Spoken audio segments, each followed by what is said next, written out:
You are now listening to Thinking Out Loud with your hosts, J. Lip and J.Rhodes. Thinking out loud, man, we back at it. It's your boy J Lip, and I told y'all last time we definitely gonna have a part two. Well, here it is, co-hosted by my man J.Rhodes, and we got featured guests in the building, R&B musician G, and of course the world-renowned producer TheyCSmith. We jumping back into this conversation, and we was talking about Drake. Let's go. We talking about this Drake shit, so keeping in mind what the topic of the whole conversation is. He don't have a classic. He doesn't. Yeah, And I'm not even going. Y'all Drake haters. We're not Drake haters. I love Drake. Okay, because I agree with the Smith 100%. No classics, two great albums. But you know what's good about Drake? He's a culture vulture, and he's all about fads. He's all about the latest fads. So you think about when he came out. You said wait. Say it again slowly. He's about what? He's about fad, like a fad. Oh, okay. Yeah, not a fad. Whoa. Yeah, hold on. So think about it. When we were introduced to Drake, he had no mustache. He was a little kid from the grass. So, hold on, think about it. Then he came out. He got a lineup. He got a little cooler. Second album, Take Care. He grew out the curls. He got to act all tough with Rick Ross and French Montana a little bit, talking shit with Lil Wayne. Mm-hmm. Then he got another haircut, put a part in his head, started hitting the weights, started rocking Jordans, started fucking with The Weeknd and Party Next Door, I Am the Coleman, blah, blah. Now look at him. He's a little buffer, got his hair cut super, super low, dancing with Rihanna, doing bocce and watching gym. So I got free smoke on your mouth, boy. All that dumb shit. he just take advantage of what's hot right now and stay ahead of the curve, bro. But like you said, he's talented, but he has, like I said, he has no identity. Yeah, I guess the best way to say it is, G, could you say that maybe Drake is smart? Well, yeah. He's clever, but he's smart. Yeah, he definitely is. He knows how to stay relevant. And it shows in the numbers, right? He's the equivalent of a formula, right? Like you could say, like, I don't know how you guys feel about this show, but like shows like Empire, right? Mm-hmm. It'll do numbers, right? I didn't really enjoy watching it, but it's like a formula, right? They got to have, a little bit of this kind of drama. You got to sing a little bit of rapping, and that's the next topic. So, right? What do you think about the whole impact of hip hop being transformed by the Drakes of the world into this whole I'm a rap and I'm a sing and I'm a give you all these different aspects? Is that beneficial? Is that detrimental to the culture? Did we actually just start that? Right, it's been happening. Kanye, Nelly. Name the first Nelly, person. Nelly, name the Nelly first did person. It on Country Grammar. No, name the first person. First person. Ja-Rule. Thank you. That Got capitalized. it. J.Rhodes, you're the winner. Ja-Rule did first. Between Me and You, that was the first singing and rapping song. And 50 Cent did the same thing. 50 Cent put a jacket. With Wanksta. Wait, what about Bone Thugs? Bone Thugs was always they were they were armed, but they wasn't singing. singing. Nah, but they were kind of straddling that line between that melody and you know what I'm saying? Okay, so quick question for you then: why wasn't Bone considered in the same category of selling out hip hop as Ja Rule was when 50 went at him? Because when Bone Thugs and Harmony was out, they were still talking about what was going on in their community. Like Ja Rule was singing lullabies, and this dude was a tough guy with the Cookie Monster voice. They were still the smooth, cool, laid-back thugs that they were. They just was saying the same things that they would say when they would rap.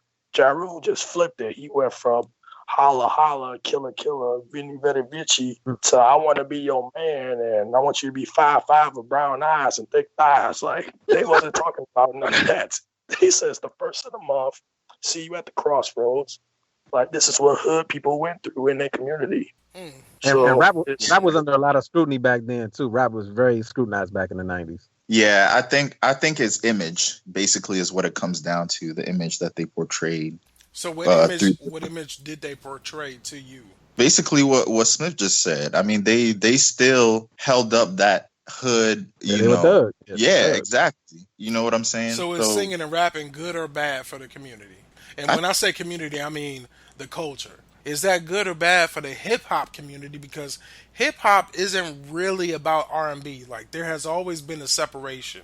Hip hop Yeah. has been, we got Well, the you got rappers R&B and then niggas we got the and R&B rappers. singers. But look, Huh? look, I don't think singing and integrating singing into rap hurts it so much because I feel like as an artist, you hate to be limited as far as like how you can express something. When Kanye sings, like remember that song I put on from my city. Like Kanye was rapping at first with the auto tune, that didn't bother me. But when I hear Drake singing about some girl he had sex with who he mad about or he ain't text back, that bothers me. I don't They care didn't about text that. him back. I'm weak. You know what I'm Yo. saying? So I think it's all about the content and what you're singing about, what you're saying. Yeah, I think versatility is always a good thing in music, and it's just a matter of how well you do it. You can't just up and sing and throw auto tune on it and think you got a hot track. You Well, know what I'm let's saying? let's not don't demean him and say that all he's doing No, is no, no, throwing no, no, auto tune no. on it. No, that's not what I mean. I'm just saying like that's what a lot of these artists are doing nowadays. That's not what Kendrick is doing by any means, or Drake or Big Sean. Like I think versatility is just the name of the game right now. You have R&B artists rapping now too, crossing over into that genre. So it's like I think versatility is always a good thing. And like he said, you don't want to limit yourself in the ways that you can express yourself. You just got to do it well. Okay, You know what I'm saying? so 'Cause so if that's how you feel, then does the music represent the culture, or vice versa? Is the music a representation of our culture right now, or are we representing the music that we hear and saying this is what we got to do? So you taking consideration Chief Keef, Kodak Black, Lil Uzi um, Vert, taking advantage everybody who's out here doing dirt and saying that they live in that life, especially Troy Ave. Somebody who came out and said, I'm the Just new saying Tupac. four I'm the garbage ass rappers. I'm a new Pac. He dropped a project called I'm New Pac with him. Blasphemy. He's basically but confirming Troy his Troy Ave can legitimacy. spit though. Troy Ave can spit though.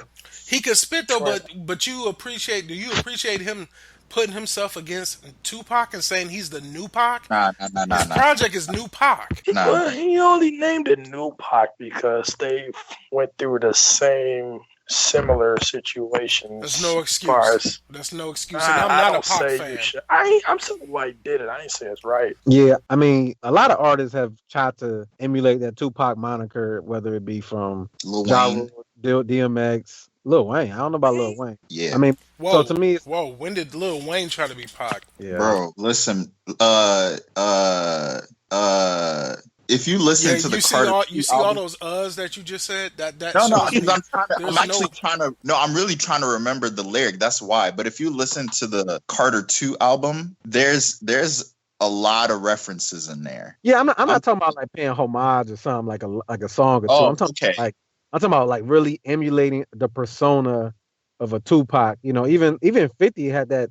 Oh, he the new Tupac. He got shot 9 times, Yeah, kind of. they gave him that Right, but I'm persona. saying just look at how he dressed with the, you know what I'm saying, like how With how Lil Wayne was dressing and with the Nah, just see, look at the see, this is tattoos my and everything. issue. This is my issue. On the Breakfast Club, Troy Ave showed up with a bulletproof vest, and he had the bullet shot hat on, and he had a bulletproof vest on. He kept stretching up over his shirt to show you that, yeah, I'm on this like bulletproof shit. Like, So Lip and Rhodes, y'all mad that he named his album New Pac. Nobody got mad at Max B for naming himself Max Bigavelli. He named himself Biggie and Machiavelli. and Jigga in there too. Actually, is a Bigger part. Jigga. Like Yeah, that's right. that's blasphemy, but he never took no scrutiny for that. I think we ain't Were y'all- take Max. I mean, you right, but I didn't like that moniker that Max B had. But Max B was. I feel like he was cool in his little lane. You know what I'm saying? Troy Ave, on the other hand, he's trying to utilize and take advantage of this new Tupac stuff. I got shot, so I'm out here. They hurt me. They hate me. Like he, first of all, he talks way too fucking much. He get on my nerves. But it's like he's trying to really feed into that Tupac lane as opposed But to. I feel as though if he didn't mention none of that, just somebody naming it New Pac would have made a fit over it. So like, you gonna do that? He about to drop a movie this year. the audacity of you. Like, you ain't did nothing Tupac did. Max B did the same thing.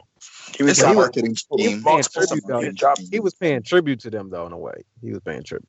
So you think he isn't? Nah, I feel like he's not paying tribute to Tupac. He's trying to feed off of that Tupac love affair that we have. He's using it like for a personal gain as opposed to Max B was just trying to pay tribute. We don't all have a love affair with Pac, bro. It's Biggie Wow. all day. It's Biggie Watch all your day. Watch your mouth. Watch your It's mouth. Biggie all day. I mean, I love Biggie too, though, but I recognize Tupac greater. That's all. All right, that's disrespectful. G, who you ride with? Who you ride with? Biggie or Pac? You said what? Who do you ride with, Biggie or Biggie. Pac? Thank you. Biggie. Okay, so it's Biggie or Pac. It's Biggie all day. So body of work means nothing. The body of work is clear. This is how I put it. Biggie had the flow. Pac had the lyrics. You could argue that other way around too. It don't matter. You could do it the other way around. You could go back and forth. Some people say that Biggie's a greater lyricist than Tupac. I say Tupac got a more diverse flow than Biggie, but Biggie got a smoother flow. Biggie's flow is not debatable. Biggie's flow is not debatable. Exactly. It's not debatable, but body of work isn't either. Okay. Well, we're not gonna get into that right now because we know that Biggie's the GOAT. But anyway, so Tupac got more classics. Anyway, well, Tupac got a top 5 album of all time, hip hop album of all time. All right, look, this is the shit I wanted to get into. We got to address this Kendrick Lamar damn album. I told G at work, I said, G, this Kendrick Lamar, this that classic, man. This is what you need. He was like, oh, that's garbage. He's like, oh, that's whack. No, I didn't say it was garbage. I didn't say that. I just said it wasn't a classic. That's all I said. Why? The album is fire. The album is flames, but it's not a classic. Why? I'll put it to you like this. Like I said, my definition of a classic is that's just simply my definition. An album I can listen to from beginning to end and not want to skip a track, right? And if I do, is because I'm tired of hearing it like back to back to back to back like that. Like that's what a classic is for me. And does that album have replay album to you? You said what? Does it have replay value to you? Right, exactly. I listened to that. No, he asked you a direct question. He is asking you. Does the album have replay value to right. me? Does it have replay value to you? Yes or no? No, it does not. Damn. Oh my God. Only select tracks, not the full album. And that's really disappointing to me because Bro, I just want to help you understand when he says does it have replay value, it's the whole album. You said no it doesn't, but I like to replay a couple tracks. No. Does it have I'm saying this is what I'm saying. Replay value to me is like because I can listen to the Carter 2 and that's like over 18 tracks and I'll listen to from beginning to end, right? Every time. Or College Dropout every time. You know what those are classics to me, not this album though. Well, not Carter 2 not a classic though, but it's a classic. It's a classic. The Carter is actually his classic. We got a debate. The Carter 2, is it a classic, J.Rhodes? The Carter 2 is a classic. I'll admit, is the Carter 1 is a classic? Is the Carter 2 a classic, J.Rhodes? The Carter 1 is a classic. The Carter 2 is a better album, in my opinion. I prefer Carter 2, personally. Yeah. And I can say that about Blueprint and Blueprint 2. Blueprint 2 is the quote-unquote classic. But yes. I like Blueprint 2 better, personally, for replay value. Yep. Yeah, I get that. Okay. So let's take a step back and say what defines a classic. Because to me, the reason why I said that Drake is not an all-star or a great or a GOAT or whatever is because he's never had a classic. So to me, Kendrick has a classic with Damn. He has a classic. This is a classic. It's too early. Good Kid, Mad City is more of a classic than Damn. I would agree with that, but it's. Yes. I mean, Damn just came out 2 weeks ago. I know Damn is gonna be a classic. I'm just not saying it right now because we're in the moment. Yeah, I need more time to see how it ages. I think how an album ages is a big indicator of if it's a classic or not. What you mean how it ages? What does that mean? What does that mean, man? Okay, like for example, right? Some might come out like trying to think of a good example, but like okay, for example, DMX's Dark and Hell is Hot. To me, that's a classic, right? Of course. Now, Okay, Right. some people might be like, or even hold on. I'm not gonna use that example. I'm thinking of a good example. Okay, Illmatic. Illmatic. Okay, Illmatic is a classic by most people. However, some people be like, I don't really like it. I don't like the beats. I don't like the style. Like it didn't. The beats didn't age well to certain people. It's not not representative of what it is today. The So flow it's might not be timeless. so some like timeless. All those things are debatable, but to me, it's like I think an album has to age.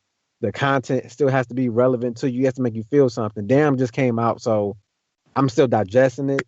I think it can be a classic, but I don't know yet. Uh, I I know instantly if an album is gonna be a classic or not, Whoa. right? Okay. I can tell. Oh, No, I'm serious. I'm serious because no. Get Okay, him. let me put it to Get you him, like this. G. All right, let me put it Get him, for G. me. Yo, let me put it to you like this, right? First of all, and I'm sure all of you guys do this because y'all are about your music, right? Regardless of whether I like the song or not, when I listen to an album the first time, I let it play all the way through. I don't skip, right? I let it play all the way through, and then I digest it. I'm like, okay, cool. And then I listen to it again, right? Because like I was saying about Nothing Was the Same, I understand for it to be a classic, it has to build over time, but Mhm. all I'm saying is whether or not you're going to listen to this again or not, right? You're forcing yourself to listen to it multiple times to give it a chance. But after that, whether you're going to hit play on this album again or not. You know what But I'm saying? I disagree with you on the fact that if never was the same was a classic, that don't mean that it's not a classic because I don't like certain songs. Like maybe I don't like 2 out of the 15 songs. That don't mean it's not a classic. I might right. skip the songs every time, but it's still a classic album based on my definition. Now I don't think that album is a classic, but just because I don't like 2 songs on the album don't mean it's not a classic to me. Just like, oh, So that's what's I your agree with definition of a classic?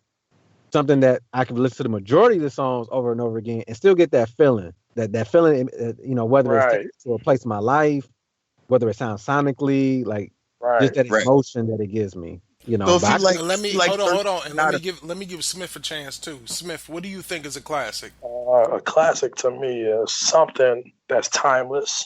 Like the sound, no matter if it was 10 years ago, 15 years ago, the song sound like it could still come out now.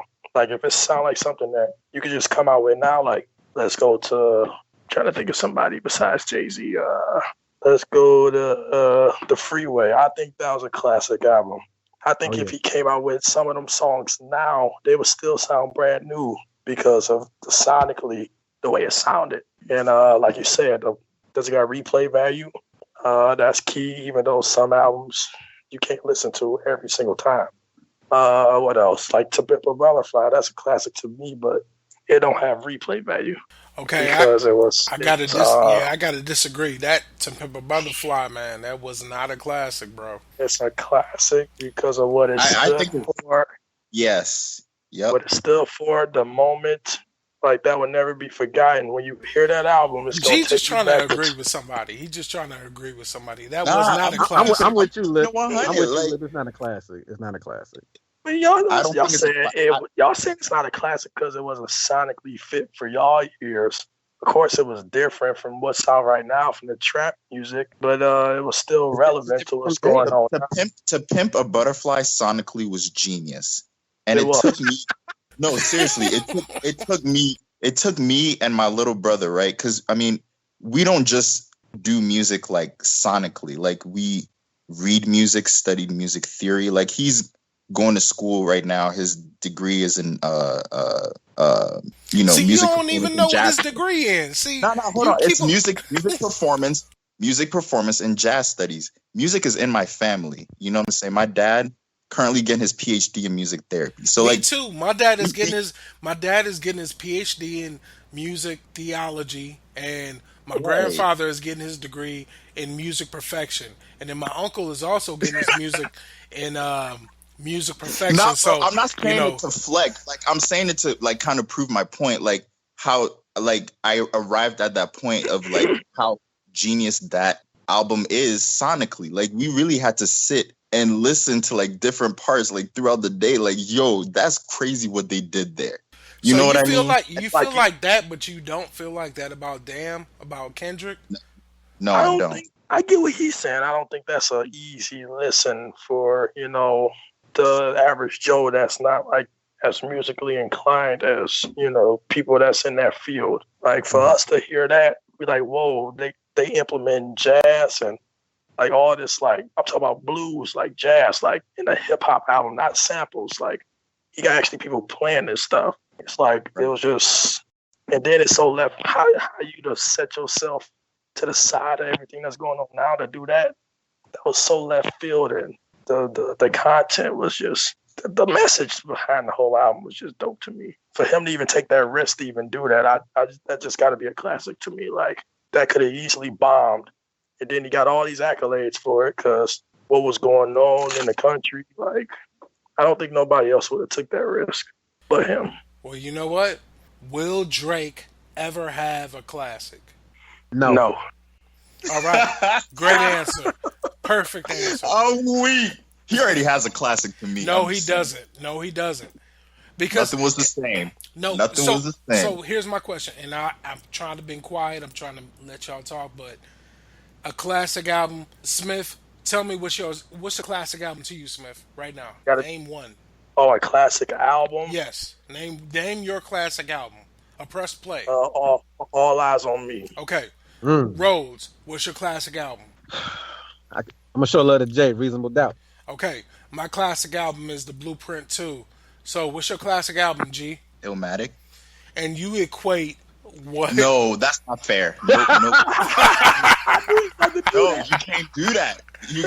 Wow. All right. No, because I could name several other classics that like he said, it's all about how it makes you feel and how many tracks on that album. I got you. Yeah. I got you. So the last question I have for tonight is, who do you consider the GOAT of hip hop music right now? You said right now, meaning like active people, or right now overall, like right now? Right now, active, alive. Okay. The GOAT in hip hop right now. By the way this conversation is going and how we define hip hop, it has to be Kendrick. Smith. Kendrick, no doubt. Rhodes. I'm really torn right now. I feel like he want to say J. Cole. Right, Let him talk, bro. Let him talk. You know J. Cole album was trash this year. Yeah, it was. Yeah, it was. Yeah, It was. like I mean, if you talking like you said right now, meaning active. The people. GOAT right now. GOAT. One album right now from somebody who's alive right now. After John speak, I'm gonna say something. Bro, I'm so conflicted on this because I feel like the you say the GOAT, but the best artist out is Drake, but he don't have no classic albums. So who's the GOAT? Who's the GOAT artist? Ooh. I gotta say J.Cole, but I'm so disappointed in his last album. But J. Cole is probably the GOAT right now. Then I knew he was gonna say J. Cole, but I was gonna say Kendrick if he didn't even drop the album yet, based off what he already done. Okay. Yeah.